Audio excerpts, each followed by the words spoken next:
Bonjour à tous mes chers amis et pour tous les nouveaux, je suis très content de pouvoir vous retrouver pour ces nouvelles énergies magiques. Nous sommes le Oui, on est le mercredi. Excusez-moi, je sais plus où j'en suis. On est le mercredi 17 juin 2020. J'espère que vous allez tous bien, que vous êtes en forme. Et on y va tout de suite avec l'outre chimère oracle de Gabriel Leroy pour nos énergies classiques. Notre travail magique avec le Witch's Wisdom Oracle. Bien sûr, nos petites baguettes chinoises et notre almanach de la sorcière. C'est parti tout de suite. Oui, j'ai rien à dire aujourd'hui.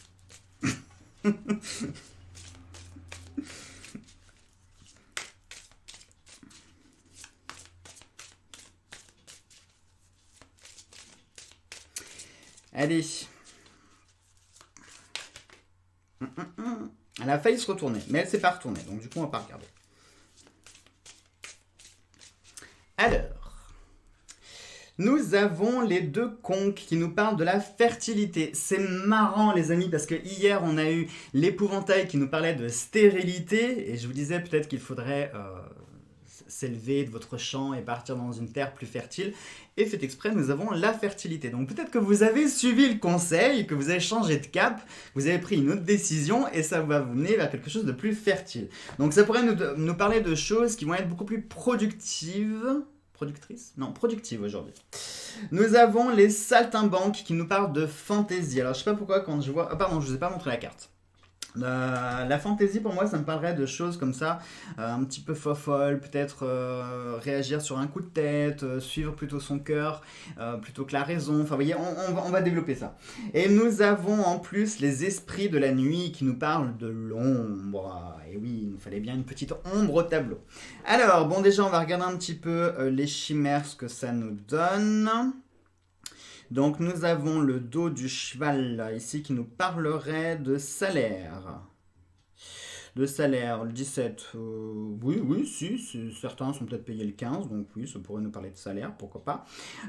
Salaire peut aussi nous parler, pas forcément du salaire professionnel, mais ça peut nous parler d'une récompense, de récolter peut-être les fruits de votre labeur. Hein. Peut-être qu'aujourd'hui, vous allez enfin avoir certains résultats sur des choses que vous avez pu faire. Imaginons, moi je ne sais pas, que vous soyez investi dans une relation, une situation, un truc particulier, un domaine particulier. Vous allez peut-être enfin avoir certains résultats, des résultats qui seraient positifs et surtout mérités. Hein. Ça vous montrerait que tous les efforts que vous avez faits sont enfin récompensés et que vous allez pouvoir toucher ce que vous méritez. L'ombre, alors à côté, nous avons le dos. Qu'est-ce que c'est que ça comme dos? Ah, le taureau. J'arrivais pas à voir ce que c'était comme dos. Alors, le taureau, ici, ça nous parlerait il est passé où? De dissimulation. Peut-être des choses qui sont un peu cachées. On va voir, on va développer ça.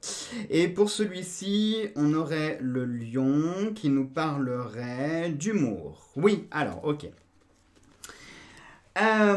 Ici, donc, de quoi ça va nous parler exactement? Je viens de vous le dire, pour moi, je pense qu'il va enfin y avoir des résultats sur certaines choses.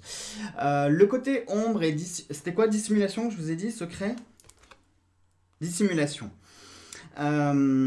Est-ce que ça nous parlerait ici de choses qui sont cachées, des choses qui sont peut-être pas encore officielles? Je sais pas, je vais vous prendre un exemple. Imaginons que vous ayez un projet professionnel et avant de vous lancer complètement dedans, vous allez un petit peu tâter le terrain et prendre la température en lançant 2-3 petits trucs pour voir s'il y a un marché, s'il y a une demande, si vous pourriez évoluer dedans, si ça pourrait fonctionner. Donc avant de l'officialiser, vous allez d'abord comme ça faire des choses, alors pas cachées, c'est pas caché. Pour moi, ce serait plutôt le côté officieux. Il y a des choses officieuses qui vont se faire. Un peu comme, je vous en parle souvent avec le crédit et l'accord de principe, c'est un peu comme si voilà, la banque vous disait un oui par principe, que c'était accepté, mais c'est pas encore officiel. Bon, là, ça serait sur le même principe, c'est-à-dire qu'il y a des choses officieuses qui vont se faire aujourd'hui, il pourrait y avoir des choses qui vont se décider, mais c'est pas encore officiel. Il faudra attendre un petit peu, soit une validation. Pour moi, il y a cet aspect de...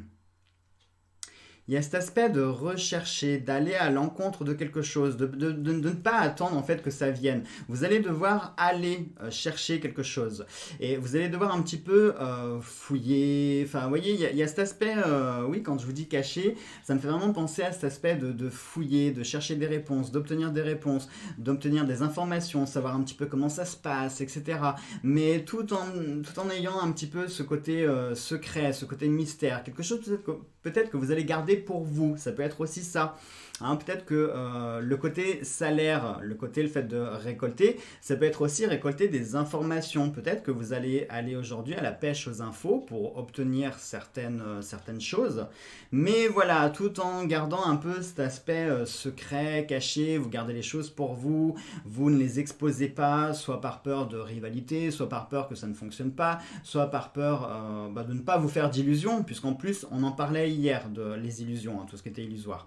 Donc ça peut être ça peut être aussi pour éviter certaines convoitises, certaines jalousies. Hein, donc parfois, hein, le proverbe qui dit pour vivre heureux, vivons cachés, eh ben, il faut vraiment se l'appliquer parce que si vous voulez pouvoir conserver les choses, eh bien, le mieux c'est de ne pas les exposer, de ne pas en parler. Au moins vous êtes sûr de ne pas attirer ni jalousie ni rien du tout et voilà, vous faites votre petit truc dans votre petit coin et ça va très bien. Le côté fantasy, on avait quoi que je vous ai dit c'était l'humour, je crois. Non, attendez, c'était pas l'humour. Si, c'était l'humour. Oui, c'était l'humour. Mais moi, je le vois pas vraiment comme ça. La fantaisie, je vois plutôt les choses, le fait de faire appel au côté créatif. Aujourd'hui, il se pourrait qu'il va y avoir des choses. Alors, soit ça pourrait nous parler de création, mais je le vois pas forcément comme ça. Moi, je vois plutôt le côté créatif, le côté un petit peu graine de folie, vous voyez. Faites appel à votre imagination, faites appel à des choses où peut-être qu'aujourd'hui, vous allez être face à une sorte comment on pourrait dire, ça m'énerve quand ça fait ça, je vous jure, parce que je l'ai dans la tête et j'arrive pas à le formuler, c'est vraiment pénible. Je voudrais pouvoir trouver un moyen pour vous montrer ce que j'ai dans la tête, ce serait beaucoup plus clair parfois. Ici, ce que je vois en fait, c'est quelque chose qui sort de l'ordinaire, quelque chose voilà, qui fait pas partie de votre quotidien, qui est un petit peu une sorte de graine de folie, quelque chose qu'on va un peu réagir sur un coup de tête. Imaginons, moi je sais pas, vous êtes dans une fête foraine, et puis vous n'avez pas du tout l'habitude de faire des manèges à sensation forte, et puis là, d'un coup, ça va vous prendre, allez hop, vous vous embarquez dans un truc que vous n'avez pas du tout l'habitude de faire. Là, ça serait cette idée-là. Peut-être qu'aujourd'hui, vous allez vous embarquer comme ça dans quelque chose qui n'est pas dans votre habitude de le faire. Vous allez peut-être un petit peu bouleverser votre quotidien. Soit vous allez, alors ça pourrait, pourquoi pas, nous parler, ça pourrait nous parler d'une relation dans laquelle vous allez vous embarquer, si vous êtes célibataire. Ça pourrait nous parler d'une espèce de vous voyez ce côté enfantin quand on se soucie pas trop des choses et qu'on est émerveillé par un petit peu tout, et ben ça serait un peu cet esprit-là, c'est-à-dire apprendre à vous émerveiller de choses voilà, qui font partie de votre quotidien et que vous ne regardez plus forcément, ou au contraire à rapporter ou apporter quelque chose, une touche de fantaisie dans votre vie, quelque chose de nouveau. Et comme on est toujours dans cet éveil de nouveauté, de comme ça ces énergies de choses qui sortent, qui se réveillent, ça pourrait nous parler de ça. Je vais regarder un petit peu plus attentivement les illustrations pour voir. Il y a un aspect de fête aussi, un aspect de rassemblement. Peut-être qu'aujourd'hui, vous allez être en contact avec plusieurs personnes. Ça pourrait nous parler d'un esprit festif. Hein. Regardez les saltimbanques, on voit très clairement, c'est la fête. Hein. Ils s'amusent, ils font plein de choses. Donc il est possible que ça puisse nous parler d'un rassemblement, de réunions, d'associations, de rencontres avec d'autres personnes, d'échanges, de communication. Ça pourrait. Mais dans un esprit très léger. Alors pourquoi pas, ça pourrait nous parler de pot de départ, d'anniversaire à fêter, de réjouissance ou simplement de fêtes, de festivités, de choses à partager, d'événements sympas et joyeux. Les deux conques, pour les célibataires, c'est marrant, et puis même pour les couples en fait, ça peut s'appliquer aux deux, parce que regardez, on a deux conques qui sont l'une associée avec l'autre. Donc ça pourrait nous parler aussi d'unification. Peut-être, il est possible que lors d'une manifestation, d'un événement, peut-être que vous allez être appelé à rencontrer quelqu'un, ou alors vous allez unir quelque chose, vous allez associer quelque chose, ça pourrait aussi. Quelque chose de nouveau. Oui, ça pourrait nous parler de nouveaux projets aussi, de nouveaux projets qui vont émerger. Et si je me fie pas au texte, que je regarde juste l'illustration, pour moi, la chouette, c'est une chouette ou un hibou? J'arrive jamais à reconnaître si ce sont des chouettes ou des hiboux. Pour moi, je pense que c'est une chouette ou un hibou. Bon, bref, vous me direz, c'est une chouette ou un hibou? Dans les deux cas, cet oiseau, je l'ai toujours associé à la sagesse. Le fait de tout observer, et il y a que ce soit les hiboux ou les chouettes, comme ça ils se tiennent très stoïques, très prestigieux, comme un sage, une espèce de vieux sage comme ça, perché sur le haut de sa branche, qui attend que vous veniez pour vous donner des conseils, etc. Donc il y a peut-être cet aspect de conseil, de sagesse aussi. Et ça va avec le côté dissimulé, parce que si vous voulez cacher certaines choses, si vous voulez les conserver pour vous, il va falloir être sage et apprendre à vous discipliner. Donc il est fort probable aussi qu'aujourd'hui ça nous parle de discipline. Apprendre à vous discipliner, apprendre peut-être aussi à observer les choses. Observez bien avant d'agir, parce que la chouette ou le hibou, il ne se jette pas comme ça la tête la première sur n'importe quelle proie. Non, il prend le temps d'observer, d'analyser et ensuite il fonce dessus. Donc prenez le temps de vraiment visualiser les choses, de les faire correctement, surtout que là on est en pleine nuit. Donc ça pourrait peut-être nous parler aussi d'une situation qui est un petit peu floue, une situation qui est un petit peu sombre et sur laquelle vous n'avez pas forcément une bonne vision. Par conséquent, vous allez devoir d'abord vous poser, regarder avant d'agir. Je pense que oui, c'est le conseil qu'on peut en tirer. Allez, on va passer aux énergies magiques.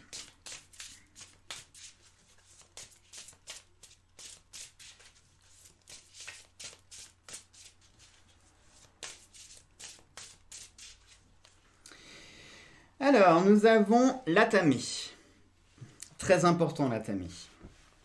Là aussi, je vais encore vous faire un cours de magie sur l'Atame. Et on a le Pentacle. Pentacle et Atame. Alors là, franchement, les amis, on a vraiment une prise de pouvoir ici. Il y a vraiment quelque chose en lien avec le pouvoir. Oh, c'est drôle, j'ai le même Atame. Excusez-moi.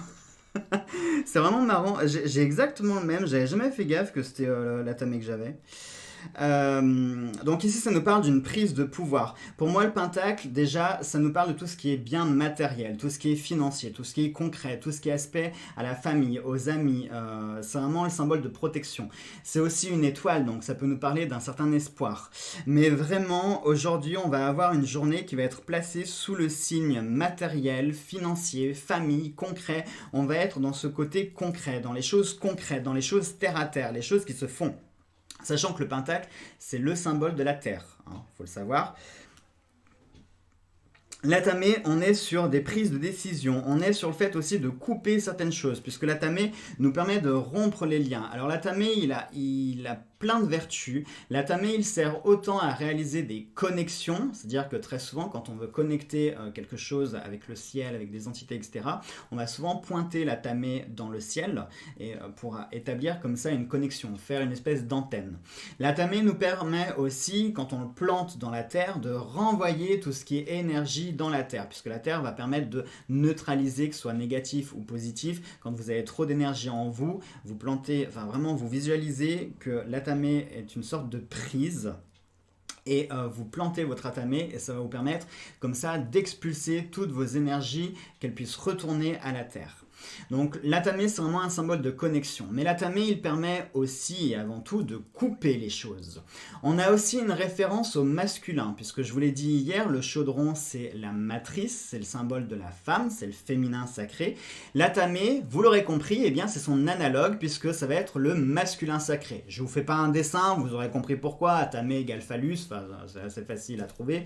Donc l'Atame ça peut aussi avoir un rapport avec le masculin, peut-être qu'aujourd'hui vous allez avoir quelque chose en lien avec un homme, mais un homme particulier, un homme qui va vous permettre soit de vous connecter à quelque chose, de vous mettre en relation avec quelque chose ou quelqu'un. Ça peut être une relation que vous entretenez, comme on a le pentacle, ça peut être un homme qui est issu de votre entourage proche, donc ami, famille, vraiment quelqu'un de très proche. Ça peut être aussi un homme qui va vous permettre de couper certains liens, ou alors ça peut nous parler de couper des liens avec un homme. Vous adapterez la signification à votre situation. Comme je vous le dis souvent, c'est un tirage général. C'est à vous aussi de moduler, de modeler en fonction de vos situations. Mais vraiment ici, ça peut aussi nous parler d'un homme protecteur avec le pentacle. C'est vrai que je ne vous l'ai pas cité. Ça pourrait nous parler d'un homme ici qui va être présent et qui va vous protéger, quelqu'un sur qui vous pouvez compter, quelqu'un sur qui vous pouvez vous reposer. Et puis le pentacle aussi, c'est un symbole qui permet d'invoquer, mais d'invoquer des choses positives, puisque je vous le rappelle, le pentacle n'est pas quelque chose de satanique, c'est quelque chose d'extrêmement positif. Le pentacle, c'est le symbole de la protection, le symbole de la terre, etc. Donc le pentacle, il peut permettre aussi d'invoquer certaines choses quand on manque, entre autres tout ce qui est rattaché au bien matériel. Donc peut-être que ça peut nous parler d'une demande que vous allez réaliser auprès d'un homme, en lien avec le côté matériel, concret, famille ou ami. Voilà, ça peut aussi nous parler de ça. Allez, on va y aller pour la baguette. Je suis bien en avance aujourd'hui, 15 minutes.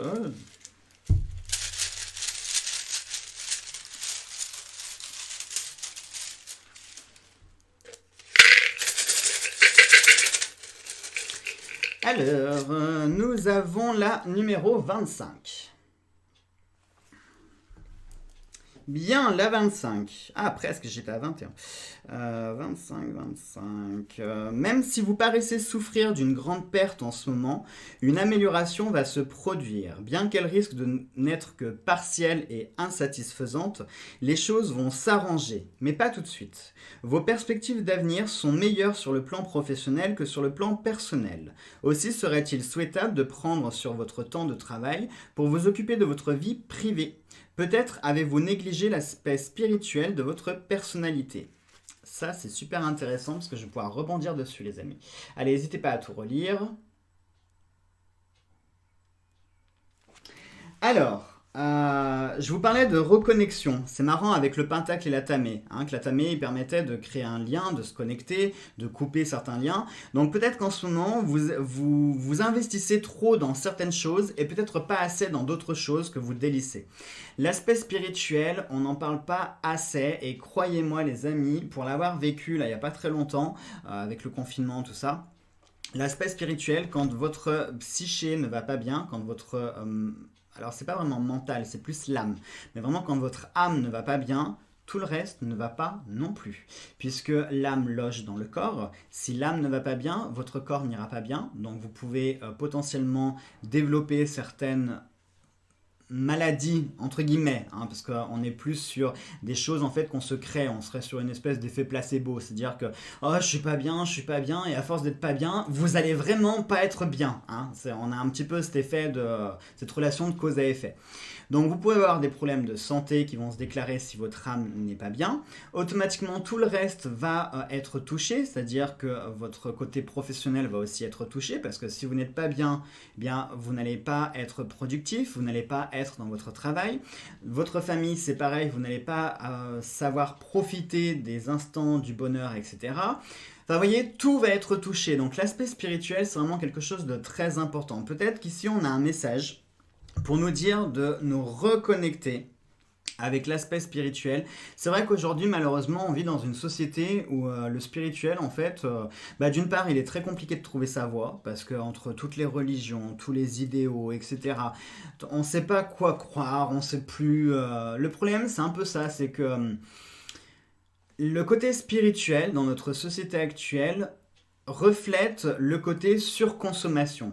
C'est-à-dire qu'il y a trop de choix, il y a trop... Alors, je ne juge pas du tout, chacun est libre de croire en ce qu'il veut. Mais le problème, c'est que quand vous arrivez dans un restaurant et qu'on vous donne un menu qui fait 150 pages, d'avoir trop de choix, vous n'allez pas arriver à choisir. Alors que si je vous propose 4 ou 5 plats, ça sera beaucoup plus facile de pouvoir choisir et de vous orienter sur un plat particulier. Eh bien, tout ce qui est spirituel, c'est le même principe et c'est le même problème. Il y a tellement trop de choix qu'on ne sait pas. Et comme on ne sait pas, eh bien, on devient indécis. Et le fait d'être indécis finit par le fait qu'on est presque athée, parce qu'on croit à la fois presque en tout, mais en même temps rien.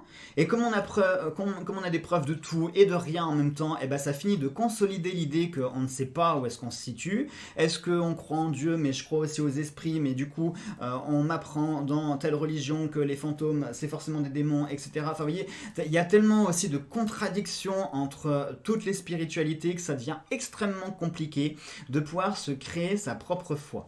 Moi ce que je vous conseille, c'est de ne pas vous faire influencer, rester sur votre credo et continuer à croire ce qui vous semble être juste et ce qui vous semble être la vérité. Comme je le dis, il n'y a pas une seule vérité. Toutes les vérités sont bonnes. Si on prend un exemple très concret, qui peut affirmer qu'il n'y a aucune vie sur d'autres planètes ? Personne ne peut l'affirmer. Mais qui peut affirmer aussi le contraire ? Personne, on n'a pas de preuves, on ne sait pas. On n'a même pas exploré la Lune encore. Hein. La Lune, on n'en connaît qu'une petite surface, on ne connaît même pas tout. Mars, j'en parle même pas. On ne connaît même pas nos propres planètes du système solaire. Alors comment est-ce qu'on peut se permettre d'émettre des hypothèses sur d'autres planètes dont, d'une part, on ne pourra jamais y aller. Faut être logique déjà. On ne pourra jamais y aller, on ne pourra jamais le vérifier, et à part faire des suppositions, c'est tout ce qu'on est capable de faire. Sauf si un jour on a des vaisseaux qui débarquent en disant « Bonjour, on vient de telle planète, parce qu'il y a de la vie qui existe là, oui, on aura une preuve concrète. » Mais en attendant, on peut que supposer. Les religions, c'est un peu le même principe. Tout ce qui est spirituel, c'est aussi le même principe. Tant que... et c'est ça qui fait que vous avez la foi. Parce que quand vous savez, croyez-moi les amis, la foi, vous la perdez. Là, je vais vous parler en connaissance de cause. Tout ce qui est démons, fantômes, etc., je n'y crois pas. Je les ai vus, je l'ai expérimenté, je l'ai vécu tout au long de ma vie. Et le problème, c'est que quand vous vivez dans le surnaturel, enfin dans des choses qu'on appelle surnaturelles, vous finissez par pas y croire. Parce que pour vous, ça fait partie du quotidien. C'est comme quand je vous dis, je sais pas, la pluie existe. Oui, vous savez que la pluie existe, vous n'avez pas à croire qu'effectivement, il peut y avoir de l'eau qui tombe du ciel. Non, vous l'avez déjà vu. Vous avez déjà vu la pluie. Donc vous n'avez pas à y croire, vous savez qu'elle existe. Et quand vous vivez dans ce genre de choses de façon quotidienne, c'est le même principe. Vous n'y croyez plus, parce que vous savez en fait. Et le problème, c'est que la foi vous permet de réaliser plein de choses. Quand on a la foi, c'est parce qu'on vit dans l'espoir on vit avec l'espoir de quelque chose. Et c'est très important d'avoir une foi. Donc peu importe ce en quoi vous croyez, cultivez votre foi et cultivez cet aspect spirituel. Bon, voilà, donc j'ai pas fait d'intro de 15 minutes, mais à la place, je viens de faire un blabla de 15 minutes. Donc au final, ça revient exactement à la même chose. Allez, on y va pour notre aspect magique. Donc on est le 17. Bah oui, puisque hier on était le 16, demain on sera le 18, donc forcément on est le 17. Alors, le génie du jour, c'est Kaliel. Ce génie est prompt à exaucer. Il est appelé pour obtenir un rapide secours lorsque surviennent des adversités. C'est marrant, hein, on est dans un petit peu un appel au secours. Sa formule d'appel est Judica me Deus secundum justitiam meam et secundum innociam meam super me. Et cela veut dire « Rends-moi justice, Seigneur, selon mon droit et mon innocence ». Les parfums du jour sont le trèfle, la cyste ou le cyste. Je ne sais pas ce que c'est le cyste, je vais être honnête avec vous, donc du coup je ne sais pas si c'est masculin ou féminin. Et la jacinthe. C'est un jour de chance pour acheter ou vendre une voiture, une machine ou de l'électroménager, pour semer des plantes qui se développent sous terre, pour élaguer et tailler des arbres, détruire des parasites, récolter des cultures enterrées, pour les professions du commerce, vendre par petite annonce, pour les relations amicales, pour la vie de famille, pour les amours romantiques, pour toutes les questions d'argent, pour la chasse, la pêche ou la randonnée, et pour soigner les pieds. Et la recette du jour, c'est pour protéger votre animal de compagnie. Ah, ça va être très intéressant. Alors, le soir, déposez dans un bocal de verre la photo et quelques poils ou plumes de votre animal de compagnie. Versez 5 cuillerées à soupe de miel et une demi-tasse d'eau. Fermez hermétiquement, puis secouez vigoureusement le bocal devant votre animal en disant « Par la puissance de Thor, par ses forces surnaturelles, que le nom de l'animal soit à jamais protégé contre les calamités, qu'il en soit ainsi. » Placez votre bocal à l'abri de la lumière et répétez la dernière phase du rituel, donc l'incantation, pendant 7 soirs consécutifs, et il est encore plus efficace de commencer le rituel un soir de pleine lune. Ça, on aime ce type de rituel. Donc, les amis, facile, bocal de verre, poil ou plume de votre animal, 5 cuillerées de miel, vous secouez bien devant lui, avec un petit peu d'eau, vous secouez bien devant lui. N'hésitez pas à bien noter la formule qui dit « Par la puissance de Thor, par ses forces surnaturelles, que le nom de votre animal soit à jamais protégé contre les calamités, qu'il en soit ainsi. » Et vous répétez ça 7 jours d'affilée. Et si vous pouvez le commencer lors d'une nuit de pleine lune, ce sera encore mieux. Voilà les amis, allez ce sera tout pour aujourd'hui, je vous embrasse tous très fort, on se retrouve demain pour une nouvelle vidéo, prenez bien soin de vous, je vous embrasse et à demain.